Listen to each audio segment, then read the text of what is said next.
It's Sunday. ചിറ്റൂരായതുകൊണ്ട് പതുക്കെ എണീറ്റു. ഒരു പണിയുമില്ല, ഫുഡ് കഴിക്കുക, കിടന്നുറങ്ങുക എന്നുള്ള പണി മാത്രം. അതുകൊണ്ട് തന്നെ രാവിലെ എണീക്കുമ്പോഴേ ഭയങ്കര ഫ്രഷായിരുന്നു. അപ്പോൾ ഒരു ചായ കുടിച്ച ശേഷം അടുക്കളയിൽ ചെന്ന് നോക്കിയപ്പം അമ്മ രാവിലത്തെ ഫുഡ് ഉണ്ടാക്കിക്കൊണ്ടിരിക്കുന്നു. അപ്പോൾ മസാല കുഴക്കട്ടയാണ് എപ്പോഴും ഫേവറേറ്റും. ഞാനിത് എങ്ങനെ ഉണ്ടാക്കിയാലും എനിക്കിത് മാത്രം ശരിയാവുന്നേ ഇല്ല കേട്ടോ. അതുകൊണ്ട് ഞാനിപ്പോൾ കുറച്ചായിട്ട് പലശരിയിൽ ഇത് ഉണ്ടാക്കുന്നേ ഇല്ല. കാരണം നേരെ ചുമ ഉണ്ടാക്കിയില്ലെങ്കിൽ അതിൻ്റെ ടേസ്റ്റ് ഇഷ്ടപ്പെടില്ല. പിന്നെ ഇവിടെ വരുമ്പോഴും ചിലപ്പോൾ കഴിക്കാൻ തോന്നിയില്ല എന്ന് വരും. അതുകൊണ്ട് ഇപ്പോൾ ട്രൈ പോലും ചെയ്യുന്നില്ല.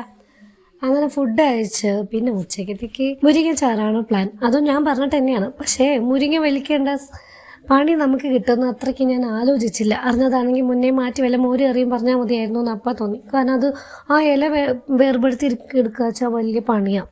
പിന്നെ ഞാൻ ഒറ്റയ്ക്ക് ചെയ്തില്ല, മകനും കൂടെ കുറച്ച് കൊടുത്ത് പണി എടുപ്പിച്ചു. പിന്നെ ചക്കപ്പൊടിത്തൂലും കോളിഫ്ലവർ ഫ്രൈ ഒക്കെ ആയിട്ട് ലഞ്ച് നല്ല സൂപ്പറായിട്ട് കഴിഞ്ഞു.